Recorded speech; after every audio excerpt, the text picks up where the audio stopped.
Everybody, this is Hero from the Birds back with another Shadowlands video, and we are on the PTR 9.2 patch. And the reason why I wanted to make this video is because they have released access to double legendaries for testing on the PTR. So I decided to check out Brewmaster Monk and put together, I guess in this case, the Venthyr Monk legendary, which is Sinister Teachings. It allows you to have one extra monk out, and the monks will do a little bit of healing, do a little bit more damage with their kegs. And then the second one we're going to use is the double kegs, so that we have access to 2 charges of keg smash. And I'm just checking out some of these combinations. Obviously, I don't think there necessarily is a good selection for Brewmaster per se. The throughput isn't gigantic either on the DPS side or on the healing, but that's partly because of what happens when you put on the 4-piece. So I'm not sure if the 4-piece is going to get tuned, but right now it's doing gigantic amounts of throughput, both the damage side and also on our healing side. So I want to show 3 clips for you of me just in a PTR Halls of Atonement 9. And I was just goofing around in here doing different pulls, doing some larger pulls, some smaller ones, to check out some of the interactions. And so you can see here I pulled one of the shards with obliterators and the collector. One of the things that's interesting about the collector, at least from testing perspective, is that if you let collect sins go off, it will summon quite a few dudes. So I want to show you this pull here, where we do one of the shards, and I'm kicking it the entire time, so I'm interrupting as much as possible. And I'm going to show you a clip of doing it with dog, so the dog pull passed on the other side of the shard, where I'm trying to stand and take the bleeds as much as I possibly can while maintaining my rotation. See a few of the guys get off. And then I'll show you a little clip where I fight the other shards, and I essentially let the collector cast as many of his little dudes as possible, just to show you some of the ramping damage for scaling, so that you can see some of what's going on. Now, one of the things that I find interesting, particularly because we are Venthyr Monk and we don't have access to the mastery from Kyrian, which allows us to dodge a lot more auto attacks in dungeons, is that we have to be a little more judicious in the use of our keg smash. You can see here, when it gets really crazy, I'm having to kite a little bit to wait for my cooldown of kick smash to come back. And in the meantime, our blackout kicks become quite useful for giving us a little bit more mastery, helping us to dodge just that much more. But you can see the basic idea is here, have, in the case of Venthyr, a sort of cooldown button that you can press. It's, relatively speaking, it's pretty mild on the healing throughput, as I said, in comparison to how much work our keg smash is doing from the 4-piece, which heals us based on the damage it deals, and it scales with the targets. It's also giving us a stacking health buff. So you can see some of that working here. Now I kill that, and then I basically get down to the shard and slowly work it down. But you can see with a kind of mediocre play, I am solo of course, so I'm thinking a little more about survivability here and having to kick things without any DPS to blow stuff up. But over the course of 2 minutes you had about 10k HPS, 10k DPS.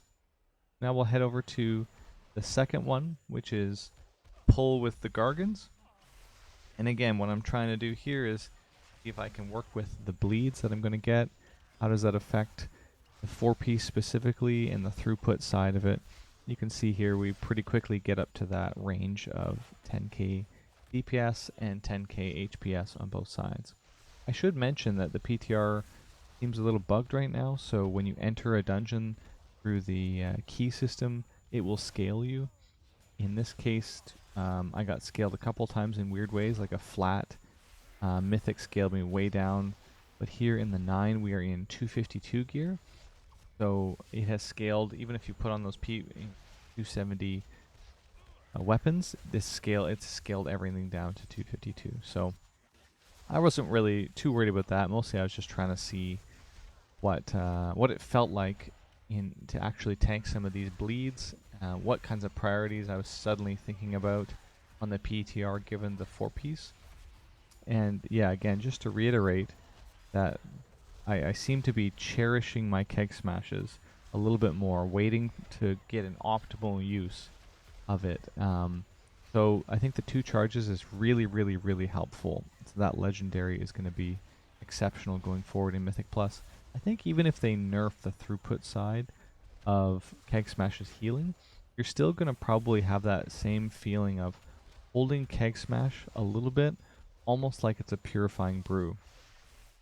So it's nice to have, obviously you don't want to hold a charge of Keg Smash ever, but I just mean holding that second Keg Smash charge whenever you can. You can see here I'm using Healing Elixir, and what I start to do to kind of get me to another Keg Smash as quickly as possible and to store up that 1 Keg Smash charge, I start to try to use Expel Harms and Healing Elixirs in between to get maybe 3 or 4 seconds back on my Keg Smash. So, you know, once the mob density gets lower, it's not so bad. And you can see here I'm doing on like 4 stacks of bleeds and still managing to do a reasonable job. And the point here is just to kind of showcase, relatively speaking, over a long pull, you know, getting back to Venthyr's cooldown, having the Ox Dave's almost back. What can you expect kind of solo if you weren't getting any help from a healer? Seems pretty good.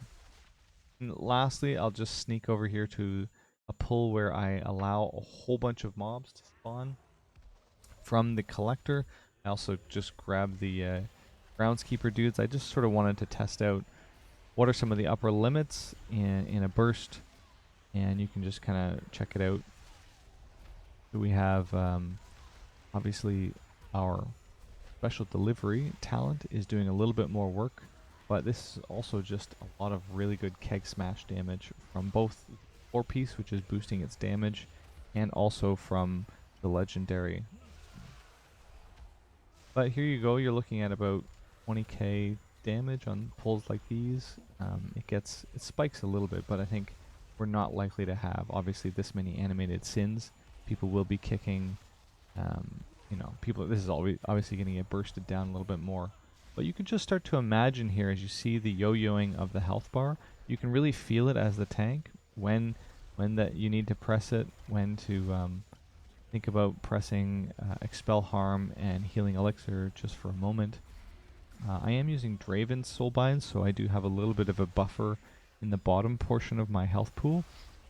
But again, it's rather insignificant. But you can see just how completely powerful it is pressing Keg Smash. Even as you're kiting away, you can see you just select a pool of targets, fire the Keg Smash off, make sure it hits a bunch of targets like I do here, and then it gets you back in the game and gets you rolling again. So that's a kind of mass version of targets, and I hope that gives you a bit of a flavor of what's going on with Brewmaster. Thanks very much for watching, guys, and we'll catch you again next time.